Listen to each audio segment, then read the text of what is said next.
అదే క్వశ్చన్ అడుగుతాను మీకు. నంబర్ 1 ఫస్ట్ మీరు పరిచయం చేసుకోండి అమ్మా. ఇక్కడ ముందు ఉండండి, మీరు ముందు ఇక్కడ కుర్చీ అది నిలబడితేనే బాగుంటుంది కాంపిటీషన్.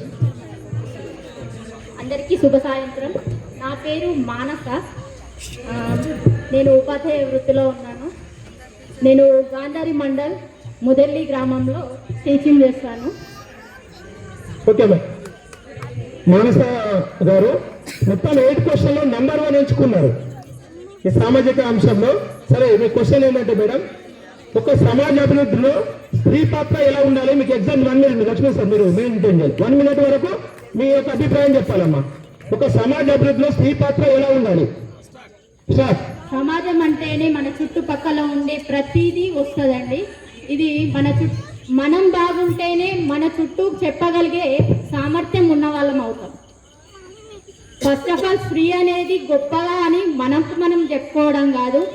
మన భారతీయ స్త్రీ అంటే ఇతర దేశాలు కూడా మనని ప్రత్యేకంగా చూడడానికి మన వేషభాషలే కాదు, మన మనస్తత్వాలు కూడా దానికి నిదర్శనం. అంటే పెళ్ళైప్పటి నుంచి భర్త పిల్లలు అనే భావనతోనే తన ఫ్యూచర్ మొత్తం సాక్రిఫైస్ చేసుకుంటూ కుటుంబాన్ని నిర్వహించేదే స్త్రీ. అలాంటిది ఇప్పుడు ఆధునిక రంగంలో మనం చాలా సక్సెస్ఫుల్గా ఉన్నామంటే ఆ ఘనత మన భర్తలకే చెందుతుంది. అది మంచైనా చెడైనా వాళ్ళ ప్రోద్బలంతోనే మనం భారతీయ స్త్రీగా ఇప్పటికీ మనం ముందంచలో ఉన్నాం. ఎన్ని దేశాలు మన గురించి గొప్పగా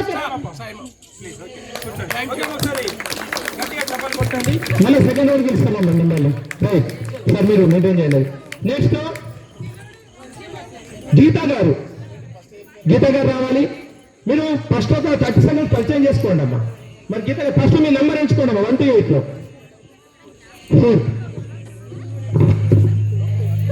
అందరికీ నమస్తే. నా పేరు గీత, నేను హౌస్ వైఫ్. అమ్మ క్వశ్చన్ 4th క్వశ్చన్ ఎంచుకున్నారు. స్త్రీ సంపూర్ణంగా అభివృద్ధి చెందాలంటే స్త్రీకి అవసరమైన అంశాలు మరియు మద్దతు ఏమిటి? ఆల్రౌండ్ డెవలప్మెంట్, స్త్రీ అన్ని రంగాల్లో సంపూర్ణంగా అభివృద్ధి చెందాలంటే స్త్రీకి అవసరమైన అంశాలు మరియు మద్దతు, సామాజిక మద్దతు ఏంటి, ఎలా ఉండాలి?